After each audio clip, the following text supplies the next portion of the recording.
the June 30th meeting of the Board of Selectmen. We are entering into a workshop with the Land Trust, and will be approximately a half hour or so of that workshop, and then we will continue on with the balance of the meeting. We go through the formality of at least pledging allegiance. Everybody rise. Pledge allegiance to the flag of the United States of America and to the republic for which it stands, one nation, under God, indivisible, with liberty and justice for all. All right.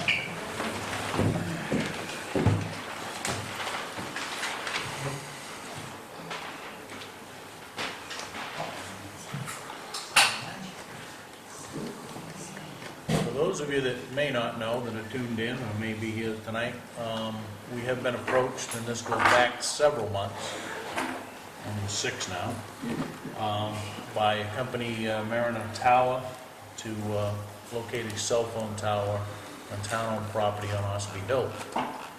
The lot that they're looking at is also a lot that is in the process of being transferred from the town of Waterboro's ownership to the Waterboro Land Trust ownership. So the workshop, or the intent of the workshop is, I guess, we're at the throes of making a decision of what are we going to do. And Mariner Towers has asked for us to at least move forward with a letter of, or an approval of a concept. So that's kind of where we are tonight. Good evening. I'm Doug Foglio. I'm here to represent the Land Trust. First, I'd like to pass some pictures down through that we took from above the tower on the area that we believe would be a general area for a picnic and the finish of walking tours up the mountain. So we took several pictures, and I'd like to have the board take a look at these. And as you do, we can see the effect that the tower would or would not have on the property. And the pictures are small, but I think if you can visualize in looking at the pictures, and I'll try to explain them as you go. If you take these and pass them down one at a time. The first picture you're going to look at is just a random picture that shows looking to the right from the top of the tower. Position yourself on top of the mountain behind this point where the tower is shown over here, and you'll be up to that, and you'll be off to the, standing on top of it, that will be on your right hand side. So as you look at the pictures, every picture you look at, the tower would be to the right of the picture. When you get down to about the 4th picture, I think it's the 4th picture, yes, that picture right there that Tammy's holding. So these pictures are looking at basically the north part of the lake, right? No, those pictures are looking kind of right the length of the lake. If you look, you're looking directly at Poland Springs. Okay, so the main part of the lake would be to the right. You're looking right over Three Tree Island, I would say. I can't make it out, Dennis, but I'd say you're looking right over Three Tree Island. Okay, and then this shot shows Poland Springs. That shot shows Poland Springs. If you start looking at them now, you'll see that to the right, the tree growth gets taller. That's headed toward the towers that are already on the mountain. And then they're just panoramic views of what you can see when you're up there.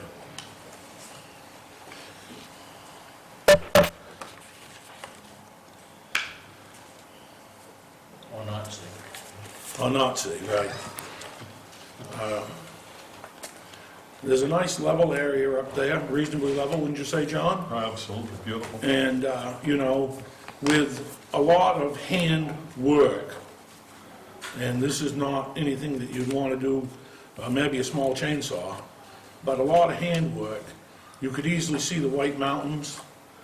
You can see over toward Middle Road, Ross Corner Road. and you can see down toward the middle school. In one of the pictures, you can see it shows toward the town hall, it shows kind of down toward Harry Smith's area. The part behind that is blocked by other landowners.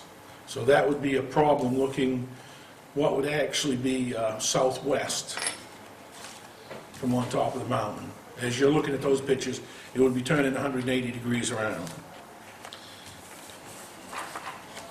So, I got a short statement here. After studying the plan, 2 meetings and an on-site walk, the Land Trust voted to recommend that this tower be considered by this Board of Selectmen. The Trust would like to work out a plan to share income with the town and work with Mariner Tower to get the contract in place. We would like to come to an agreement with the board to take title to the land and have that agreement allow the sharing of income. The Trust would then like to work out the final details on town use of the tower and where the power will come from. As you study the town maps, you will see that if you could take the short route, which is to the left, I guess we're done with this picture.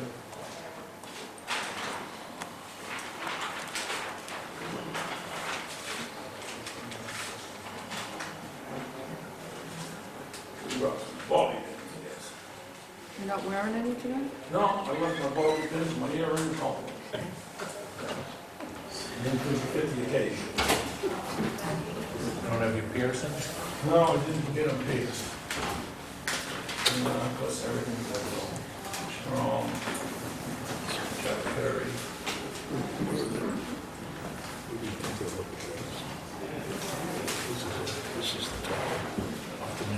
This is the long route for the power. This route here is 6,500 feet.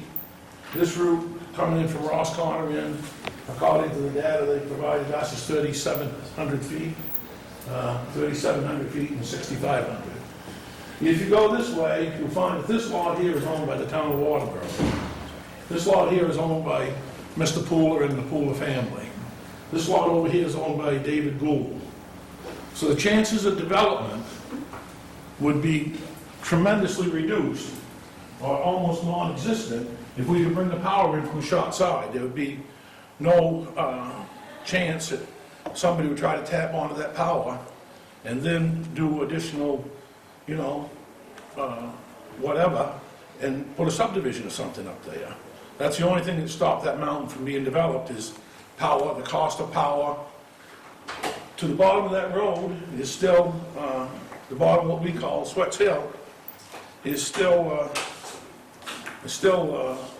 town road. The town's been repairing it. It would be extremely expensive, so if in the, our talks, we could, and Mariner Tower could work it out, so they could come the short way, we would save the town any chance that they would have to build, a mile of road up there at the town's expense.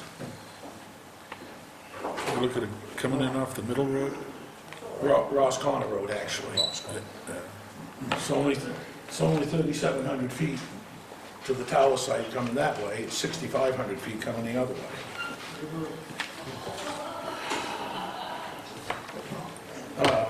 Getting back to my little notes here, most of it.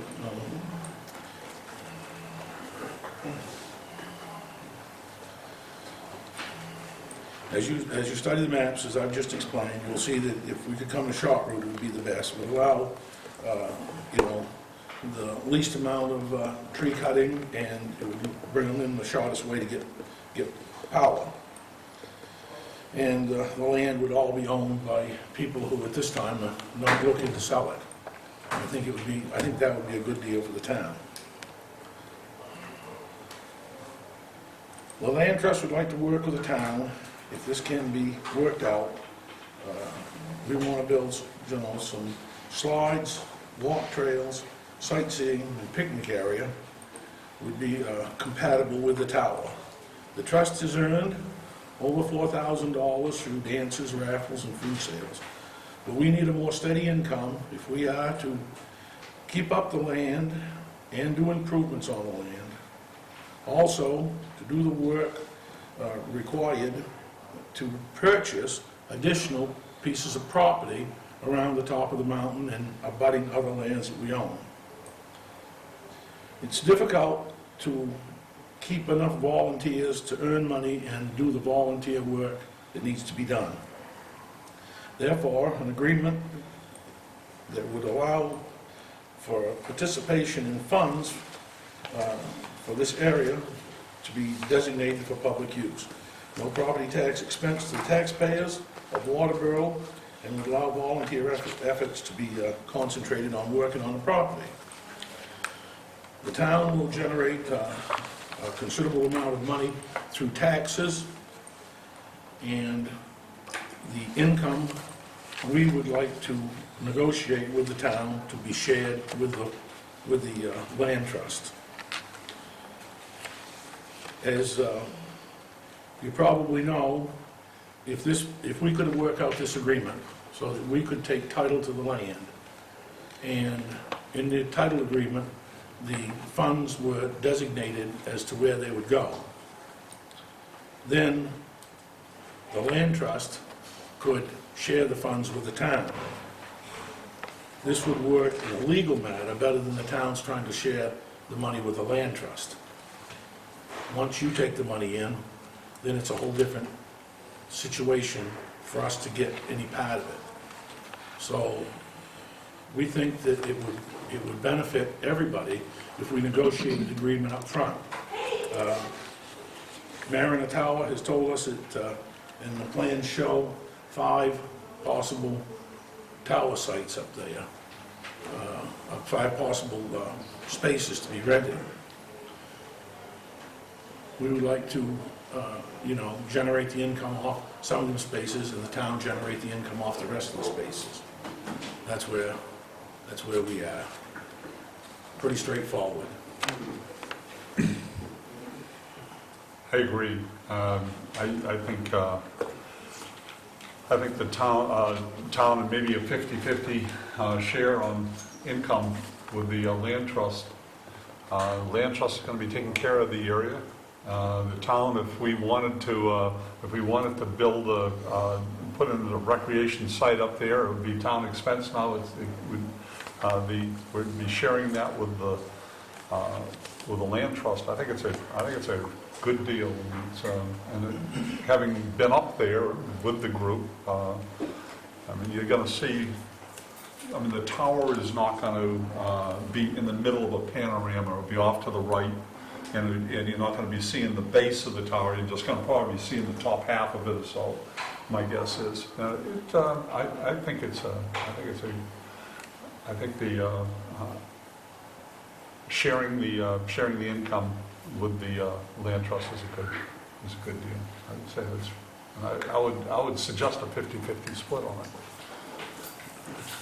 So where do we stand with the deeds? With the deeds. All the deeds except for these 2 pieces of property are in the town's possession right now, right? No, we have the attorney. We've been sitting, the land trust has been sitting on them until we kind of had an idea more what was going to happen with this. The documents were all drawn up. They're ready to go to the town pending what happens with this parcel. Yeah. There's one thing that is important to us, and we would like to talk to Mariner about it, is the base elevation of the tower. Standing up on the site, if you look at the base elevation shown on the map, it's called here to be about 970, the center of the tower, but then it says tower approximation 990. If we could keep the base of the tower as low as we could, the tree cover between there and the top of the mountain would hide everything but the tower. It appears that we would see, from the top of the mountain, you would see no buildings, you wouldn't see the fences, you'd see just the tower. If the tower comes up, if the base comes up, then you'd have more exposure because your trees would actually shrink down. So that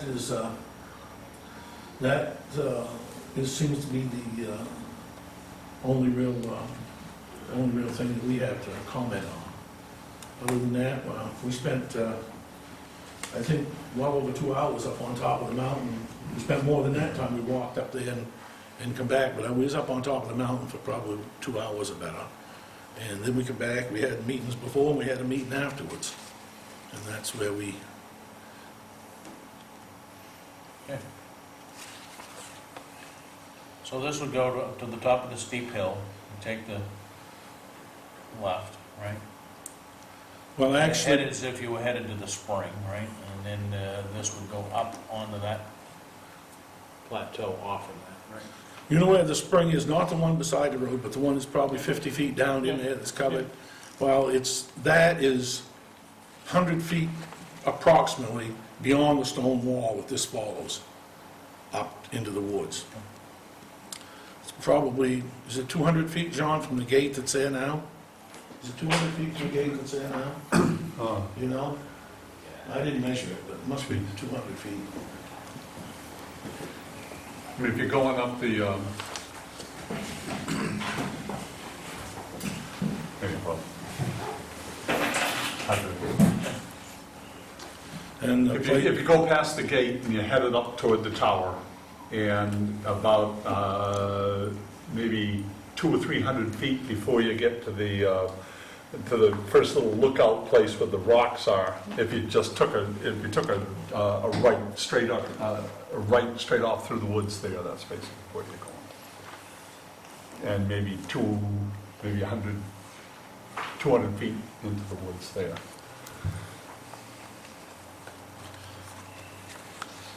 Okay. Anything anybody else have?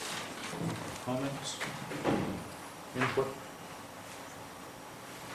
Tom, you're still engaged in at least the dialogue between the parties, right? Well, the dialogue and land use components. All set, Tim and Joe? Yep. Gordon? All set, John? Cindy? Good. All right. I guess that wraps up the workshop. And, guess we probably need a motion to close the workshop. Can I ask one other thing before Sure, we close? yeah. It doesn't have anything to do with this. On Bob Fay Memorial Park, you gave Mike, Brenda, and myself a directive. Nothing's gone forward.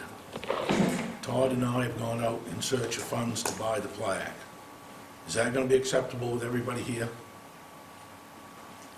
A bronze plaque with Bob's picture on it and other information, 18 by 24. We've got all but a few dollars more to be donated, and we just want to make sure that everybody's, I mean, there was all kinds of different ideas thrown around, and so it's going to be set on a very large stone, etched in and securely attached to the stone and mounted up at the park somewheres. They're going to be, just want to make sure that it's, The vote that we had last year was authority to go do something, right? Something was. you told us to come up with some ideas. Yeah. Okay, you didn't say whether we had to come back here or not, so it's laid around and, you know, so it's time something was done, Yep. so if nobody has any problems. I'll make a motion. Yeah, I'm quite sure that we need to. I think that we kind of gave the. Well, you gave us the authority to do it, but you didn't say whether we should report back to you, so that's all I'm doing is updating you on that. Mike is in 100% agreement, and Todd's been trying to get ahold of Brenda and hasn't been able to, so I guess that's where it stands. Thank you very much. So, do we want to move to come out of the workshop? So moved. Second. All those in favor? All right. We will commence with the rest of our agenda here. Already dispersed with the Pledge of Allegiance. We have no appointments, but we do have a couple of things. One is to open the bids for transfer station hauling for the year ensuing. I presume that's this folder. So we will take care of that. Needless to say, there are a number of them. So then we should send couple that way. Send a couple that way. You get one too. And I've got a couple here, so I know.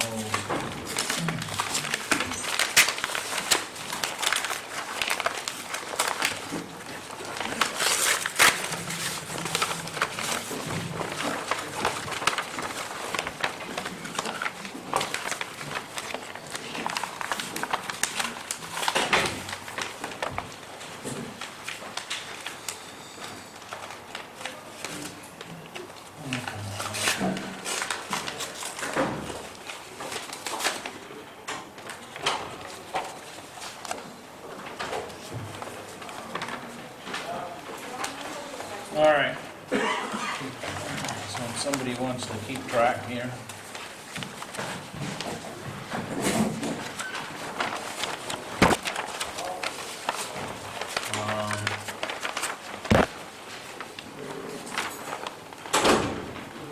Let me go with the two that I've got.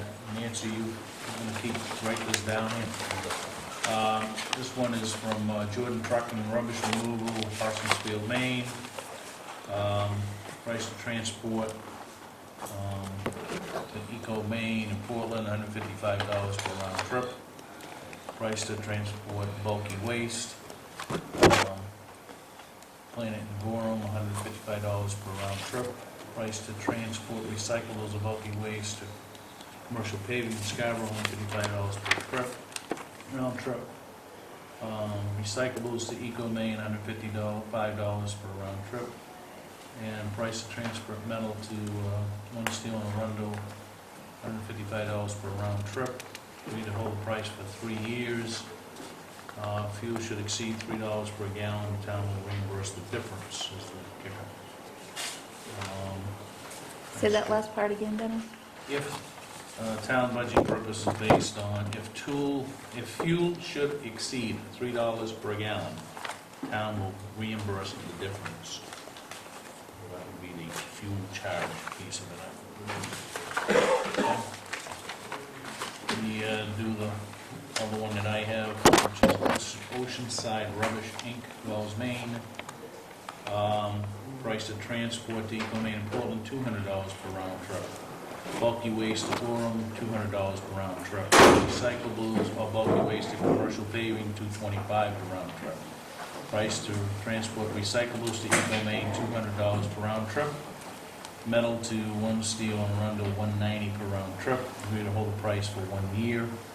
Hauling costs, i.e. fuel or modifications to work, will be the only change. There's no dollar number in the list of the equipment. All right, there we go. I have D&E Rubbish, Yep. and the price to go to Eco Maine and Portland is $175 per round trip.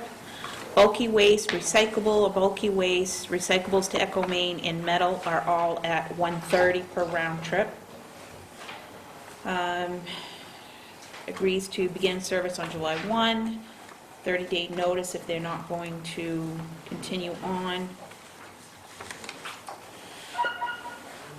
3-year contract, and it discusses being available on weekends. Will be available all day Saturday to swap out containers and to set up for Sunday at no extra cost. And will extend contract 2 years with 10% increase in mutual agreement between the town of Waterboro and D&E Rubbish Removal, Inc. Gordon. The bid I have is from R.W. Herrick Incorporated from Standish. The price to transport MSW to Eco Maine in Portland, $170 per round trip. Price to transport bulky waste to Planet in Gorham, $130 round trip. Price to transport recyclables or bulky waste to commercial paving in Scarborough, $145 per round trip. Price to transport recyclables to Eco Maine in Portland, $160 per round trip. And price to transport metal to One Steel in Arundel, $137 per round trip. They can begin work on July 1, 2009. They agreed to give a 30-day notice if they cannot continue to provide transportation services. They understand that their services will be provided Monday through Friday, and on Saturday will require a swap out of containers, provided the transfer station manager calls for a swap before 4 p.m. on Saturday afternoon. They agreed to hold these prices for 365 days. Further, they agreed to transport solid waste material with the following modifications, and they have an attachment. But I don't see reference on that attachment.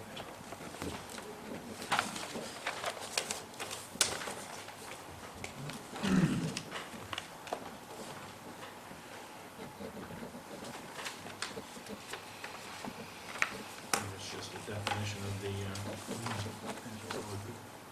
equipment.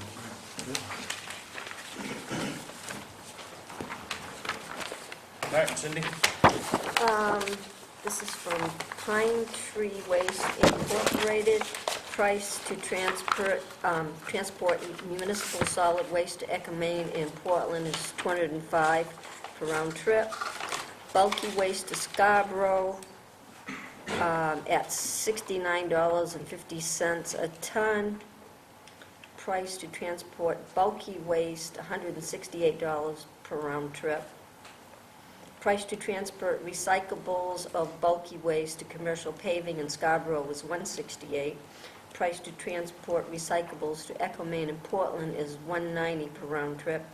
Price to transport metal to One Steel in Arundel is $168 per round trip. And then they do have an addendum. Years 2 and 3 of the enclosed pricing includes an annual increase based on the U.S. City Average Consumer Price Index.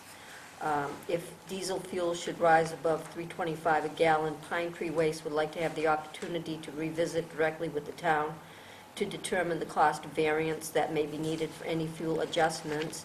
And the attached pricing is based on the town-owned SWAT containers remaining at the Pine Tree Waste Scarborough location. All town-owned SWAT containers will be dedicated for the Waterboro transfer station only. John? I have a Reynolds and Sons disposal on Warren Avenue in Portland. The price to transport MSW to Maine in Portland is $225 per round trip. Price to transport bulky waste to Planet in Gorham is $225 per round trip. Price to transport recyclables and bulky waste to commercial paving in Scarborough, $250 per round trip. Price to transport recyclables to Maine in Portland, $225 per round trip. Price to transport metal and One Steel to One Steel in Arundel, $295 per round trip. They agree to hold this price for 1 year and request annually for the town's budgeting purpose will be based on the consumer price index. All right. You have enough information, Nancy, so we can kind of put that into, by the time we get to it, to the agenda, that we can kind of, That was Clint, you ready to John Clint too? while we're Oh, running the actually, public if you hearing. pass them to me. Yep. And then, I've got them all written down too, Yeah. so.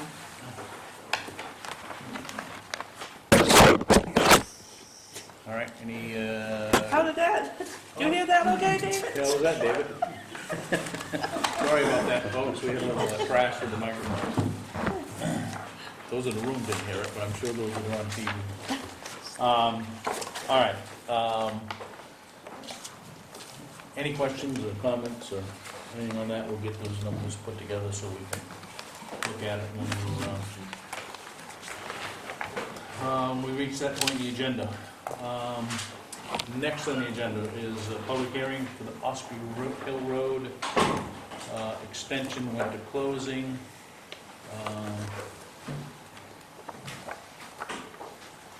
Get the least the paperwork's to it. The Waterboro Board of Selectmen will hold a public hearing on June 30th, 2009 for the purposes of closing of a road that is unnecessary to keep this road maintained and open for travel during the months of November, December, January, February, March, of any part of these months for a period of 10 years. This is Ospey Hill Road, also known as Ospey Hill Road Extension, for a distance of 2,136 feet. Distance of the Ospey Hill Road to be maintained in winter is 20,064 feet. Public hearing pursuant to Title 23 MRSA, Section 2953, subsection 2. Selectmen of the town of Waterboro will be voting on the final determination of said closing. So would offer, I guess the road review committee brought this forward to us, so we'll call the public hearing to order, and Dustin. Yes. What we've done is we picked up this road. It came on our questionable plow list.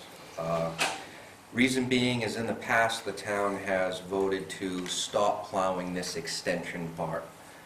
If you do not specify when you do that, it is only good for 1 year. Therefore, every year, you are supposed to have a public hearing on stopping this plowing. There's two ways to look at this. The town right now is not plowing it. So the reason we brought this to you is if you're going to continue to do this, to make this legal, we should have a public hearing and make it public that we are not plowing the end of this. This falls underneath any public road. When any public road in the town of Waterboro or any other town is going to be stopped and only partially plowed, we have to notify the public. That's where this comes under. Two things to look at. You're not plowing it currently. Okay? If we decide to not do this and you want to plow it, it is a great egress road. I put the traffic counter up there. I'm hitting over 100 vehicles a day using that extension. Another concern is private people have been plowing that road. The MMA is suggesting that if that is happening, for the town to take care of that road. For the fact is, somebody may get hurt on that road, and they may be under the implication that the town is taking care of this road. Lawsuits have ensued with this. Not saying that would happen, but this is what the MMA has given us for what to look at, to be careful of with a public road.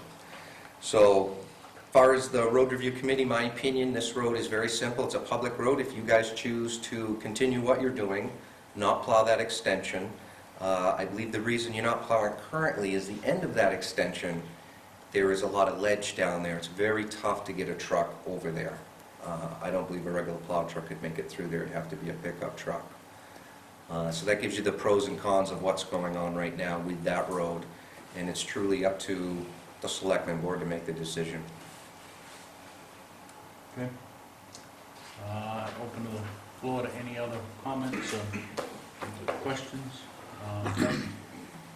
Well, I have a concern because there is a subdivision on that road. When that subdivision was approved, the subdivider built a section of that road to the specifications of the town. The planning board erred when he agreed to build a turnaround, and they never required it. So if you stop plowing that now, I believe that you have a road brought up to town standards at the expense of private individuals for the purpose of getting their subdivision approved. And now you're going to tell them that for a period of 10 years, without them going back and having some legislative body override the decision that you're going to make tonight, that the houses, that the lots they sell, or the houses they build, the road will not be plowed in front of them. I think that's basically wrong.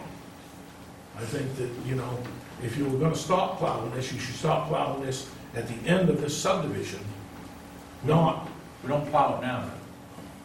well, they haven't sold any lots. They sold one, and I think we plow it, Fred, don't we plow it past where the last house is? Just to let it turn, so. just beyond that, where that tank, water tank is now. But the additional lots go beyond that, and they built the road to town standards, what the town required them to build. And therefore, I think that you should not close the road before you get to the point of the last house on that improved section of road. I think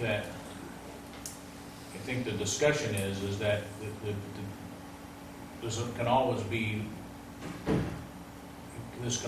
turned around should additional homes be built. I mean, it's not locked in for 10 years, it's locked in if nothing changes for 10 years, excuse me, but at least it gives us some. Mr. Fogel brings out a great point. It is approved road down through there. The problem is where you're gonna turn that truck around. It's narrow. The 10-year rule, the only reason we brought this up, and it's my suggestion, is you're allowed to go 10 years. Now, next year, after a year, you can null and void this as soon as the house goes in there. But if you don't, then we have to have a public hearing every single year for this particular road. So it doesn't make much sense to me. If you do it originally, now, okay, the town has already done this and forgotten about it. Now we can just say, hey, okay, we're approved legally with this road right now, and 2 years from now, if that turns around and a house goes in, then you guys can turn around and plow right to it. Gentleman in the back. Yeah, I Can you represent, stand up, please? And I represent the owner of the lot on the corner of Middle Road and Ossipee Hill Road. okay. And he's breaking, he's gonna break it up into two sections. And we're talking with somebody now that might take the second section, okay? So that's about 530 feet or so in from that road. So I just want to be able to know what I should tell the prospective buyer. And we may have one for the corner lot, but they could also come in from Middle Road as opposed to Ossipee Hill Road. So you're on the Middle Road in, which we don't plow. The Middle Road. We don't plow the Ospey Hill Road. No, I'm not saying you do To- plow, okay. but we've gotten in there in the wintertime. Right. Somebody, Somebody's plowing, it's Plowing, not, yes. it's not that. And- And what was your name, sir? Tom Sawyer. Tom Sawyer. Not the Tom Sawyer. No, and there are a lot of Tom Sawyers in Maine. But he just asked me to come to see what was going on, that's all. And I'm just letting you know that he's got one up for sale and he's putting the other one up for sale also. And that's not part of the subdivision? No. okay? No, So it'd be individual lots? yes. Imagine there's a town space. Right. Anything else? What happens if you block the road, what are you gonna block the road with? I don't think there's any suggestion that we block it. I think it would be that we If you don't block it, they're gonna plow it. You don't understand, block but it. if it's, I guess, to absorb the town of any liability, I guess we could at least, I mean, it can at least put signage up that says this is the end of the maintained road or whatever, but I'm not sure if that's, I don't know if anything ever absorbs us of any legalities. Doug? The county commissioners have a sign that states that all on it. Years ago, we used to put them up on a good many roads, that they were posted by the first day of October, that the road was closed to winter maintenance. Didn't say plowing, it said winter maintenance. And at that point, it said so ordered by York County commissioners, because you had to get the commissioners' approval. The town used to send a list of the commissioners, and they just voted on it. I don't know how this law that Dustin's working on, whether it still requires those to go to the county commissioners or not, but when I was road commissioner many years ago, that's what we used to do. And these signs are available.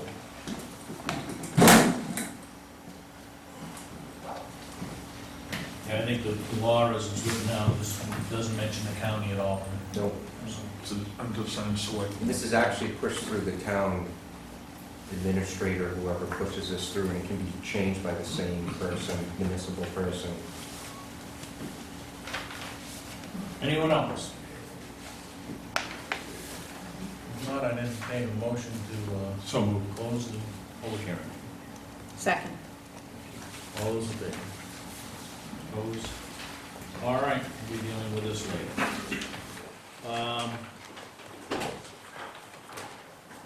Hearing a delegation. Okay, don't see anybody jumping up, so reports. Nancy's out, trying to put this together. Anything from the board? Just a note for folks that might be paying attention to what's going on in your county government. The county has found themselves in a position where they're predicting of being about almost $1 million shy of funds between now and the end of the year. And they're talking, in order to make up that loss of funding, laying off between 20 and 40 people in county, which is going to significantly cut services that people all over York County get. One of the things that I'm very disappointed with is the lack of communication between the county manager and the county commissioners to the individual towns. You would think that they would be keeping the towns informed of what's going on. And I'm wondering if perhaps the Board of Selectmen might be interested in sending a letter to the commissioners asking them to hold a meeting for town officials, selectmen and councils, and explain to us what's going on so that we're not getting this second, third hand and from this reporter and that reporter. That has been a problem, I think, with county government, is you read about it in the paper. And that's the only county commissioners' meetings are open, but people don't go to them, and you don't know basically when they are. I mean, I think that they're the same day each month. But it's really not well attended, and it's reported in one newspaper. And I think it would be good for the county to give at least reports to each town after each meeting and before each meeting. Get the agenda out to towns and the minutes of meetings out to towns. I haven't seen any of those. And we will hear things from John Sylvester at the 12-town group, because John is involved, has been the chair of the county budget committee. But other than that, the information it's just not, hasn't been there. So I think if we wrote a letter requesting agendas in advance and the minutes to the meetings, and also if there's any issues that are going to be possibly affecting towns' budgets, that they maybe get out and come to selectmen's meetings and explain them to us. Yeah, I think it's a great idea. Should be done.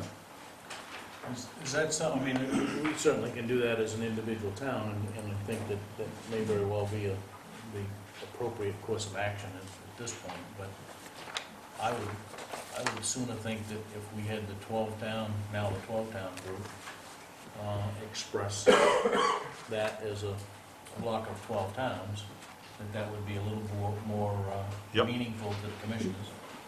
I'm just appalled that we're the only county in the state of Maine that has this problem. Well, And it's all about the funding of the jail and revenues, but evidently we didn't know it. So, well, what's most disturbing is if you talk to the sheriff, he'll tell you that he did tell them that they could not plan on using those revenues for the general budget, and they chose to do that anyways. So now they get a $934,000 problem in the last 6 months of the calendar year. Doug? This problem is not new. This problem has been known by the county commissioners and by the board the finance committee, what do you call them at the county? They don't call them finance. Budget committee. The budget committee has known this for some time. People directly related to the financial running of this institution were denied use of the money that the state demands be spent on jail services to do jail improvements and repairs that were necessary. And the commissioners, along with the budget committee, demanded that these funds be used to run, county government. Now, the light has finally come on, like a sledgehammer beside the head. Somebody informed them that they were no longer going to misuse these funds. And it's kind of too bad that we're in this position, but had they have used the funds properly along, this wouldn't have happened. What's following that quite some time, Dennis? Yeah, it's an ongoing thing with the whole county deal, and somewhat frustrating to say the least, because it seems like every year, every budget season, there's another issue going on. And the 12-town group doesn't meet in July, so we're not going to be meeting until August. But, one of the things we could do is generate a letter from Waterboro to the county commissioners, and we could send a copy to John Sylvester and have him put it on the Maybe other towns would August agenda for see. the other towns, yeah. Or maybe we could do the letter to the commissioners and the county manager and CC it to the town administrators or managers of the other 29 Yes. cities and towns in York County. Yep. So is this something that, Tim, you want to work with Sure. John, and maybe we do it both ways? And Yep. go- Very good. John? Okay. You want to Anything else from the board? Any committee reports? Kind of reserve the right to go back to Nancy, I guess, when she gets here with her report. But new business, Patty, septic system variance. This is kind of a revisit of a similar request from October. What happened, we have a first-time septic system that requires a variance to be installed. It's the same system that we reviewed in October. An appeal by an abutter was made, and the state upheld that appeal. And there's been a revised septic system design with a different variance. It meets all of the lake setbacks, the well setbacks, and the house setbacks, but it needs a 4-foot reduction to the 10-foot property line requirement. And because it's a first-time system, the municipal officers have to vote to approve to send it to the state to review. And when you're doing that, you're saying that there are no local ordinances that are more restrictive than the state's that would stop this variance from being approved at the state level. And I do want to add again that a replacement system with this same type of variance request would not have to go to the state. It could be approved by the local plumbing inspector. But because it's a first-time system, it needs that vote from the Board of Selectmen. So based on the note, a letter that you sent to us, it would appear that there is, as we did in October or whatever, right? There are no issues with the town zoning setback issues, and ultimately it's the state that's going to make the final decision. Yes, and there absolutely is no other alternative on this property, and the state came out to verify the measurements and laid out a section of area where system could be, keeping in mind that they would need that 6-foot variance from the property line when they did these measurements. And I presume that when the state goes through that process, there's still an appeal process from the abutters, or? There will be an opportunity to appeal this approval. However, one of the abutters two abutters appealed this first one that we sent up. One of the abutters, this new system meets all the setbacks from that side, so there will be no standing on one side for an appeal, but the 4-foot variance to the property line, there's still an opportunity to appeal. Any other questions, or No. what's your pleasure? I make a recommendation that we, or a motion that we go with Patty's recommendation to forward this to the state. I'll second that. Any discussion on the motion? All those in favor? Opposed? Thank you. Thanks, Patty. All three of them are in your to-be-signed folder. Okay. Thank you.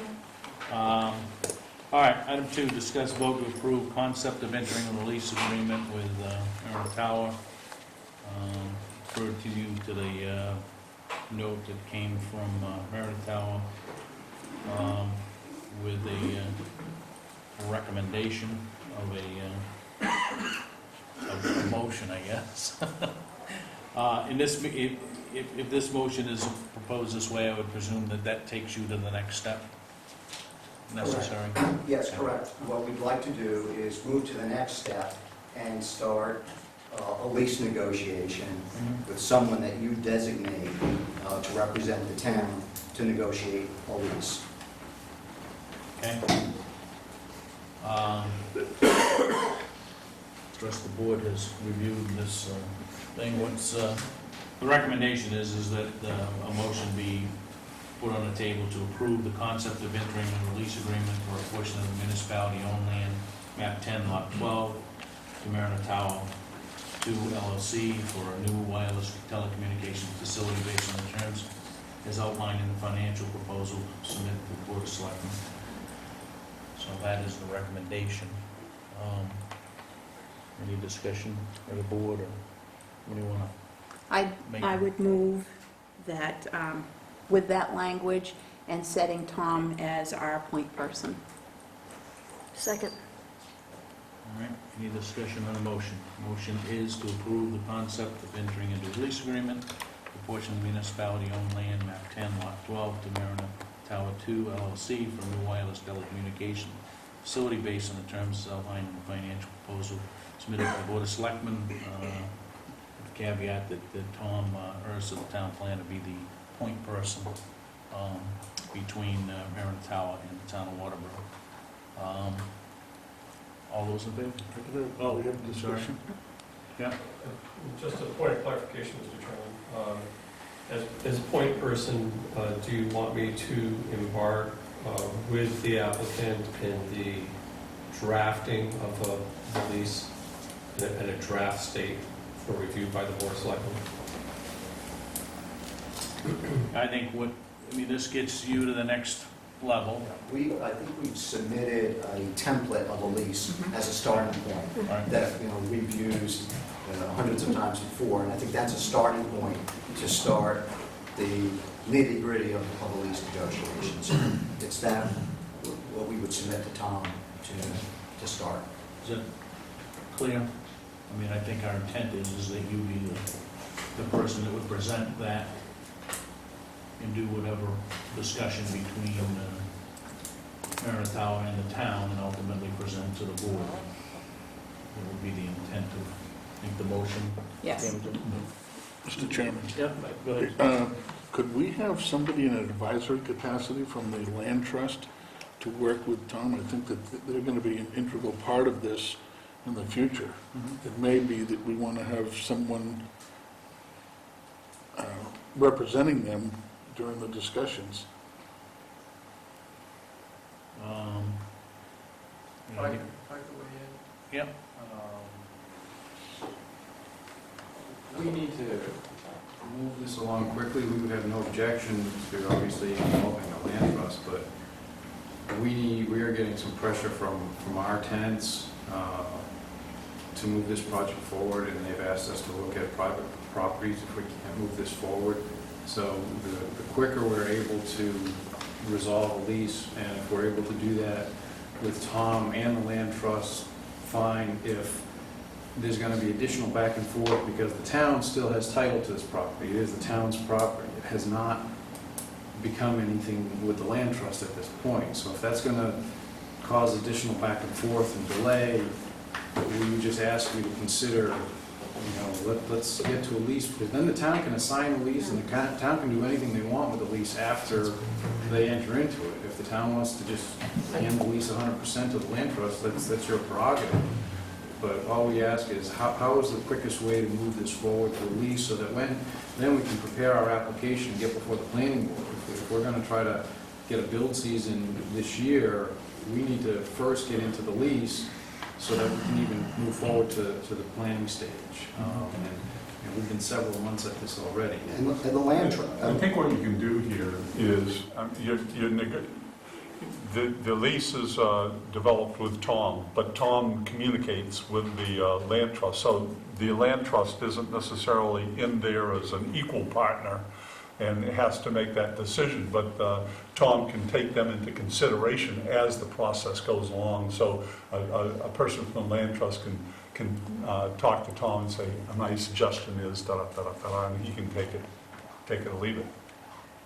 I mean, my thought is there that the land trust is involved with it because they're gonna be a part of it,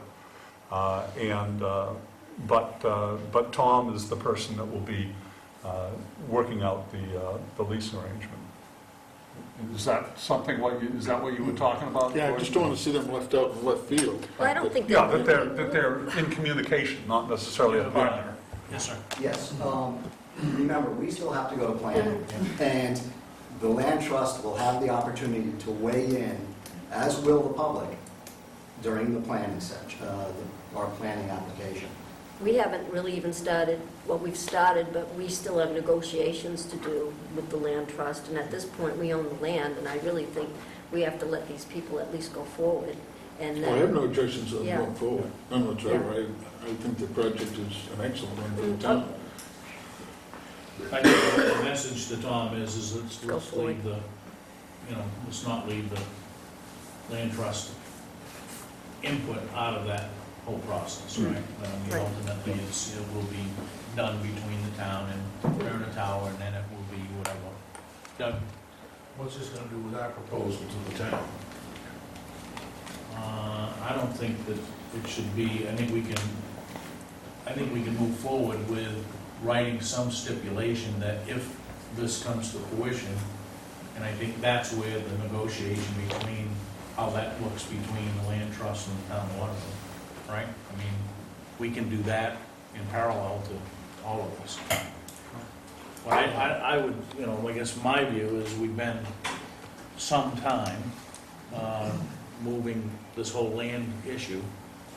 I think we can move that sooner than later and not necessarily hold anything up because of what's going on here. I think we just have to recognize that that's going on, right? And there's got to be some provision written in to this land deal, right, between the town of Waterboro and the land trust to accommodate that.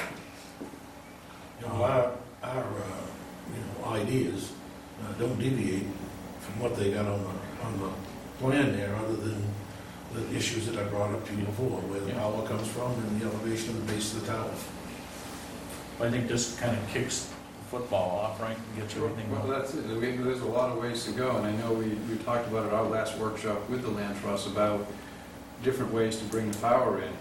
And again, whatever rights the town can convey to us, obviously we want to bring it in the shortest way possible, but if the town cannot convey those rights to us, then I don't know how there's going to be a requirement to do one thing or another. We have to be able to come in, and ideally, if it's shorter than longer, all the better for us, absolutely.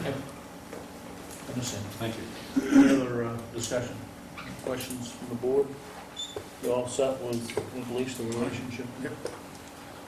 All right, all those in favor of the motion? Opposed? You need a letter from us, you need just the minutes. Just a minute would be great, and then Tom will be in contact. Okay, fantastic. Thank you Okay. very much. Tomorrow's food day. That sounds good. I'll leave for fishing shortly thereafter, so. Great. No time like the present. Meet with them now. Yeah, and it hasn't been that long since we started this whole thing, like 6 months ago. Okay, item 3 on the agenda, approve, discuss vote on the abatements. And if we've got a package from Jerry here for what, 3? Dennis, he needs you to sign those immediately, and I have to run them out to him because he has to do this before 7. Yeah. This is for end of year. Okay, Our year ends at 7 o'clock. all right. I'll make a motion to approve the abatement. Do I have a second? Second. Any discussion? All those in favor? Opposed? So moved. If everybody would bear with us just 2 seconds. Where's the book? No. No. Yes, he's waiting in the hall. If he brings the book in, we'll sign it. He's waiting at the door. Dave, open the door and tell Jerry to come in. Where's the book? They don't have the book. All right. And we're waiting on Nancy for, I'm gonna just double check with her to see if, how quickly her and Clint are coming back in here.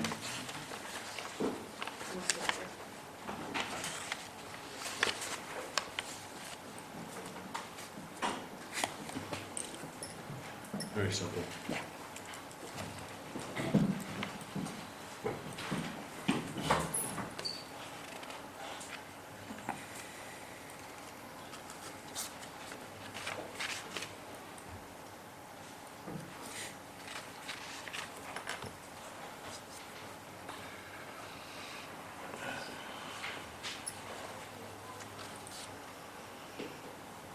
They're almost, but not quite. Almost, but not quite. What does that mean?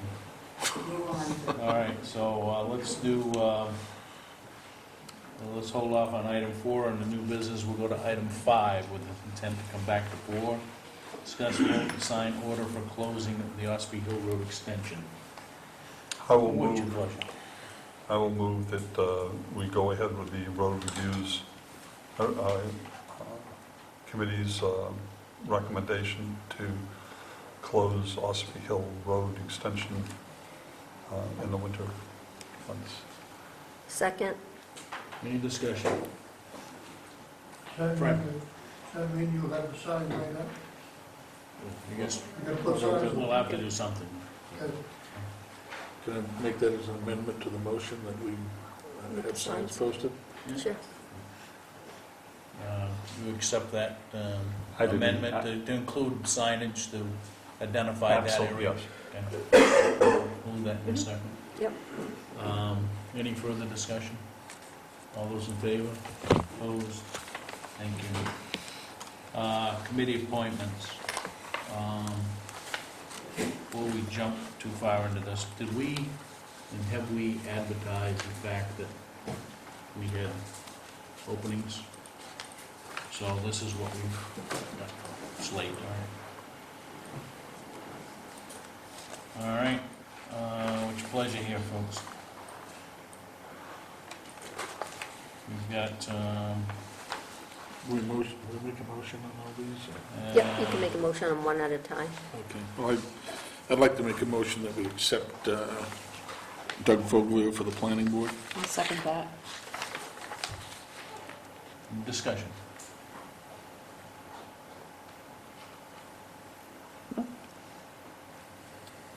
Okay, and that's, you've got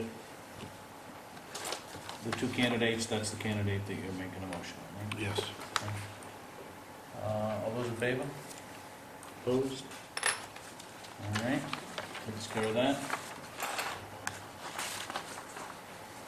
David, would you, I presume it's the recycling committee, because it just says unfinished projects, so.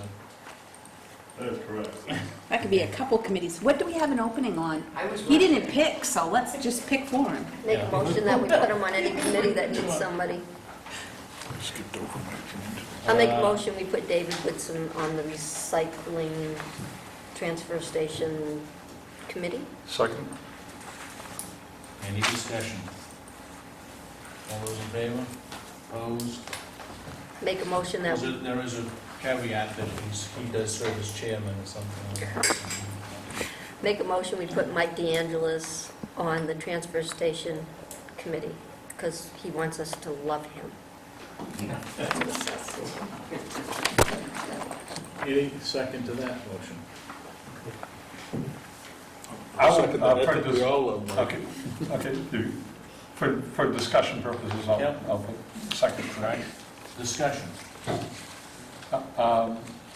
I'm wondering about the possibility of Mike being on a committee and being a department chair, being a department head, and being on a committee somewhat overseeing another department head. There's the possibility of some conflict of interest, or not necessarily exactly conflict of interest, but some complications that could arise. I guess my only comment is that the transfer station committee is a committee that recommends to the Board of Selectmen. Right, the Board of Selectmen ultimately have the final voice, right, of what's happening at the transfer station. So I'm not sure that I see that as an issue.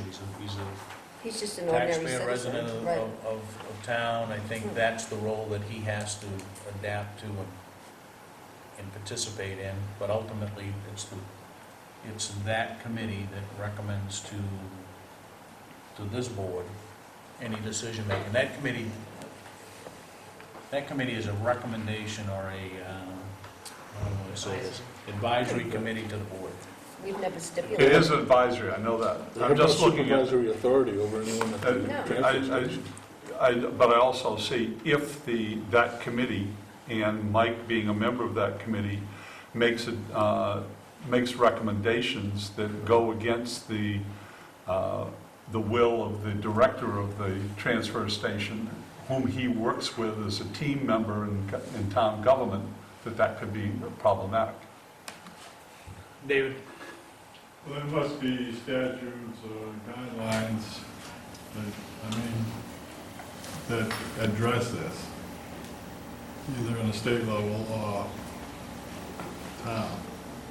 I don't see a problem, but to answer the question. I'm not sure that it's problematic. I think that those are issues that can be certainly worked around, in my view.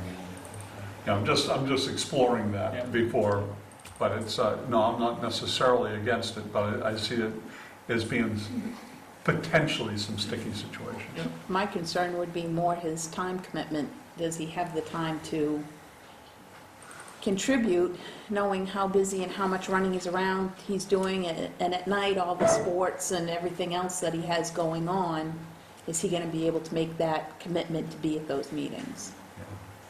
But, that's his issue. Yeah. My issue is being a member of that committee is the time that would consume talking at that meeting, but that's okay. We'll deal with it. Any other discussion? All those in favor? Opposed? That's it for the committees. Still no Nancy, so, item 7. Discuss vote and move forward on the finalization of lease purchase of the fire chief's vehicle.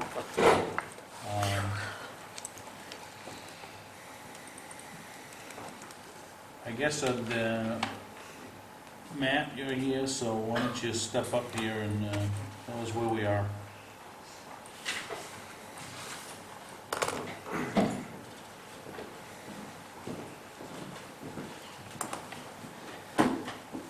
Well, as you see on the agenda, it is what it is.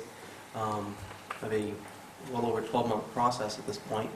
I asked Nancy, the town administrator, on about 2 weeks ago what the wishes were, and she said for direction for me to go at this point, and that was to seek quotes or proposals from dealers for the proposal that's in front of you, using the allocated funds that were approved at town meeting to begin on July 1 of 2009.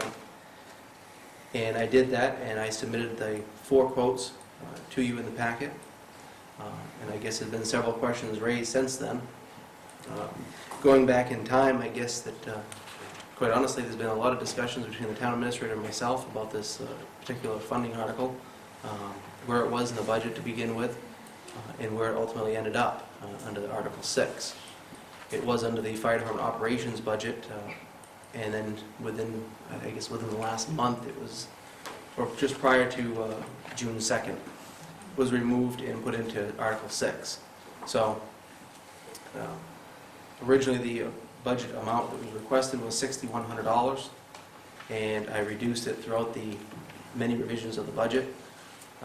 Had discussions with the town administrator, knowing that costs would be incurred regardless. The vehicle is well used. The current vehicle is a 2001 Ford Crown Victoria, 125,000 miles. I've had several people, we've been working for over a year, we proposed it to you of the potential repairs that need to be done. Many that we've actually held off on because I didn't feel that putting money into that vehicle was a good investment. It had been on CIP as well, and then it was transferred to the budget. So at this point, it is what you have in front of you. There are 4 proposals. I don't believe that all of them are actually still available at this point. I've actually, with Nancy's direction, solicited to have the lease proposal, which you have in front of you as well, from Tax Exempt Leasing Corporation. The dollar amount that you see represents a cost of the first year, the $5,000 that was allocated and available, and then the yearly payments or the lease, $3,349, as one of the proposals, the second proposal on the first page. Currently, the repairs have added to $7,111 on the Crown Victoria, fiscal year 08-09, $1,447. We estimate approximately $1,500 in fuel. Grand total mileage consumed is approximately 30,000 miles. Some of the big ticket items that were pending repairs, we have transmission, estimated between $2,500 and $3,000. The body surface paint corrosion, while it's not structural, it's probably more cosmetic in nature. It's something we've been taking care of on a regular basis internally.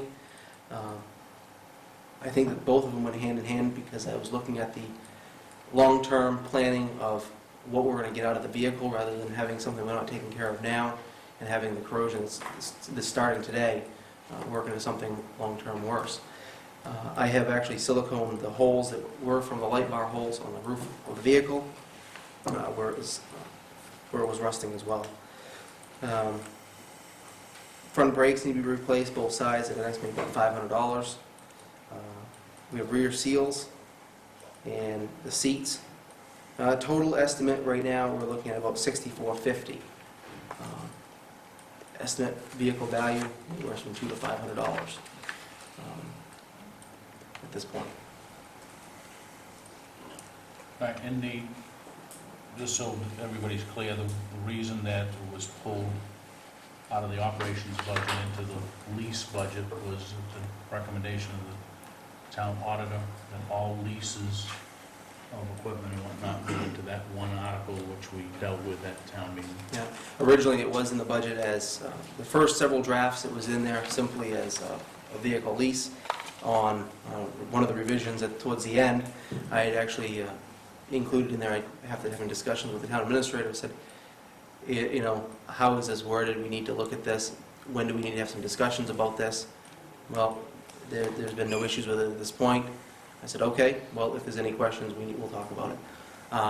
At that point, it was included in there for repairs as well, until that month prior to, the auditor said that anything that's going to be a lease needs to come out. It was transferred then from the operating budget into the separate article, which left us with one option. Now, do we have, and I don't know who you bring your car to have it fixed, but, so do we have some type of a backup showing that this is what it's going to cost to get that car fixed? Is that?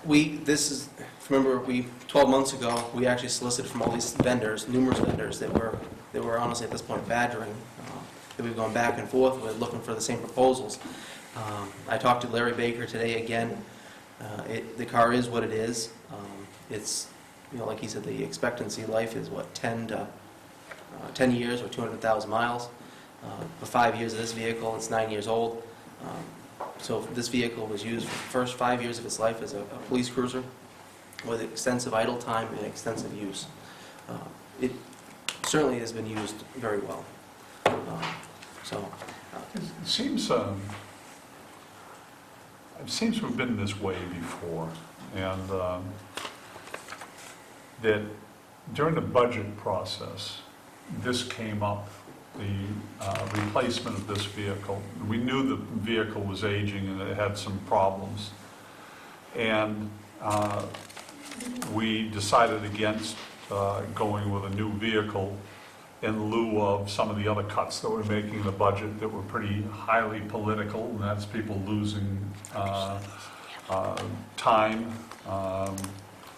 And now we come up with a way of getting the vehicle again. Financially, this, you might make some sense with it. It's politically, I thought we dealt with this, and all of a sudden the chief comes up with a new car and people's wages have been reduced. I'm not sure how well people are going to think about our value system. Is that the new car is more important than the person's job. I don't disagree with you at all. The process that, I don't know if I like the process that we took, but it is what it is, obviously. It was a long, tedious process. And there were, like I said, there were a lot of discussions, about this.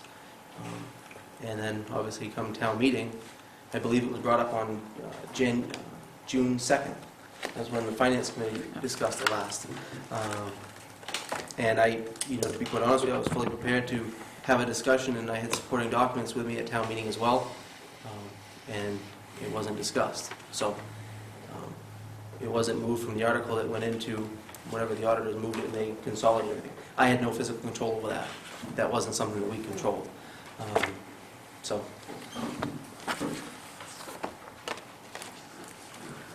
At this point, if you did nothing to the car, how long would it last you? It's a day by day, or I don't have an answer for you for that. I really don't. If there are mechanical issues, there is no question. It's when the transmission goes, it has issues. We know that. There are several mechanical issues. Whether it's going to go tomorrow, I can't give you a time frame. Whether it's going to be tomorrow, next week, or in a month from now. We've been babying the car. We've been taking care of a lot of maintenance issues internally, trying to do the PMs. We do the oil changes internally to save money. There was the comment last year, why do we didn't go to Walmart? We do it internally now. So we've made a lot of cost changes to save money. But as far as transmission, I don't know. The corrosion, it is getting worse. It's not getting better, obviously. It's continuing on the same path. We did nothing with it. When we brought this up last time, what do we want to do? No, we're not going to repair it, but continue to maintain it. Well, it's, where do we go? What do we do? And so we had this discussion, and we haven't made a decision in what direction. And what's the alternative if you have no vehicle? I guess it's mileage reimbursement, but I think that we need to have a sit-down discussion of what that actually covers. Because I think that using your personal vehicle for the equipment to do the job that we're doing is one of them could be very costly for the community. At 55 cents a mile, at about 10,000 miles, maybe a little bit less. The meetings, functions that are outside of the building, and emergency responses would be significantly impacted. Does having a vehicle save money as opposed to paying mileage? Absolutely. How much? Well, Not to put you on the spot. no, mileage rates would probably, at 55 cents, I believe that the estimates I had was well over $6,000. I don't have the specific details in front of me because I think that it goes far beyond mileage. It's not just about mileage reimbursement because mileage doesn't adequately cover idle time while you're at an emergency incident. It doesn't cover anything to that degree. It covers when the wheels are turning. And we're not just driving rural patrol like the sheriff's office, for example. So we go to a call and we sit there for an hour or sit there for a half hour, It doesn't talk about idle time. I don't have there is a significant savings. I see it when we pay mileage reimbursements now, that a tank of fuel at 18 or 20 miles to a gallon compared to filling a vehicle, it costs $30 to fill the tank, and we're spending double that in mileage reimbursements. It's very expensive. It seems to me we went through this discussion and the whole budget process. It was a difficult decision to make, but we decided, okay, we'll go with it the best we can do with the old car, and now you've got another way. I guess my thought is we go with the car and we keep it. It's not a vehicle that you're going to be putting loads of miles on. It's not a police vehicle that you're cruising around town. It's not necessarily a need for a high-speed vehicle. It's to get there and to run operations at a scene with your radio equipment, etc. And if it goes down 6 months from now and needs a tremendous amount of money, then we can come back to this leasing situation and possibly go there. But I think we made this decision already. I thought that was in last fiscal year, that we had discussed this in last June. You need a car. I'm the first one to say you need a car. It's just, I almost, at this point, would rather see you run the car into the ground. That's what we're doing. Well, but that's going to continue running it into the ground. Well, at what point do you want maintenance to stop on it? What do you want to do maintenance on it now?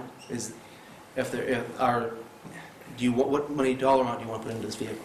Could you get the quote from Baker or whoever you? I've got 40 quotes in here. But can you give me a quote? Could you get from Baker and maybe somebody like Gordon that understands cars more than I do, and just say, you know, how much money would it take to run the car to the end of the year again? Thank you for mentioning that. That I might have some interest in this, because Well- coming from a public safety. My old one.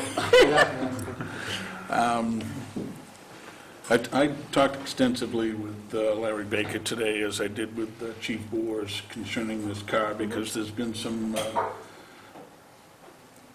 communications present that seem to have an indication that the fire chief has not been honest. And I think that that's, far from the truth. I don't think this is a backdoor approach. From all the documents that I've seen, it's been,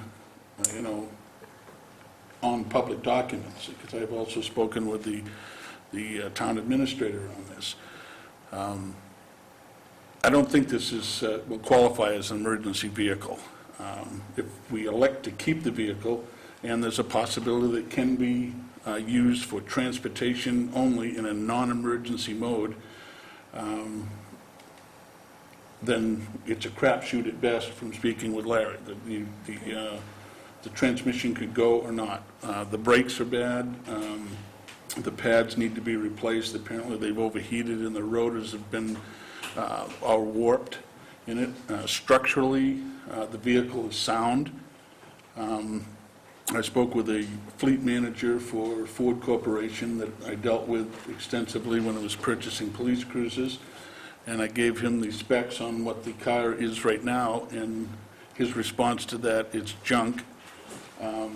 They wouldn't even give $200 for it. They wouldn't even bring it to auction. It would go to the junkyard.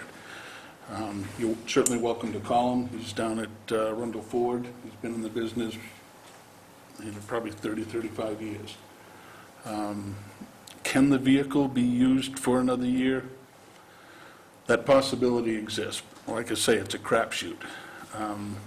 There's some liability, I think, that the town may incur if we knowingly place personnel that are employed by the town in a vehicle that is questionable, that doesn't meet the standards that we'd like to see.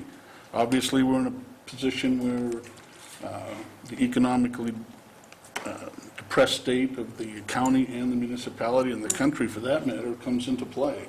And it's a double-edged sword. We're going to have, on one hand, people saying that if we keep the car and it craps out, they're going to say, see, I told you so. And we're going to have, on the other hand, people that, when we keep the car and it does last a year, are going to say, see, I told you we could go another year. So it's, But Gordon, if a car passes inspection, that's a certain safety standard right there that the state, everybody in the state drives by. Do we need a higher safety standard in inspection? the inspection, if you're dealing with a family vehicle and you go for an inspection, that's one thing. But we're talking about an emergency vehicle. We're talking apples and oranges here. But are we using it, I guess you That's mentioned a- too, yeah, that's a using it different as an standard. emergency vehicle or using it as a vehicle to get from one place to another. If you use it for a vehicle to get from one place to another, you can probably squeak out a few more months out of that vehicle. But it's, at best, what Larry said was it's a crapshoot, it could go anytime, you just don't know. And I think that's the same thing that we have in life. So I mean, I could walk out and get whacked by a truck. what's the MO of a police command vehicle being used as an emergency vehicle where it has to do high speed or, at what situation would that vehicle be used in such a way? I guess I don't understand. It is an emergency vehicle. I mean, you know, There would be the thing is, if you've got, response to an emergency. Every time he responds to an emergency. but I guess isn't the fire truck and the ambulance basically, aren't those the emergency vehicles, and the command vehicle can get there 2 minutes later at 45 miles an hour rather than 65 miles an hour? That possibility certainly exists, but I think that those have to be with what we set for guidelines on a response vehicle. But you really need the fire chief at the scene. I think the question comes, and I think you're right, you're talking about an emergency or non-emergency. We have warning lights on it, it has a siren. That's kind of the purpose of the vehicle. It is an emergency response vehicle, and that is what it's used for. But there are guidelines that are in place for fire apparatus response, and that's NFPA. There are many different guidelines that are above the state standard for inspections. Does that fall within that? It covers a vast array of items in that vehicle. Lighting, reflective stripes, everything. And there's different standards for whether it's a police cruiser too. Pam, is there any EMA grant money out there, or FEMA grant money that would be for emergency vehicles? Do you know? There's money out there right now. I haven't checked on a chief's car or, a SUV. It's possible. I haven't even thought, the new year starts tomorrow. Actually, it's already into fiscal 2010 right now. I know the county leases vehicles, and I know the county gets reimbursed 50% from EMA. Now, again, I don't know if there's any sort of lease program that would come back as a fire vehicle or not.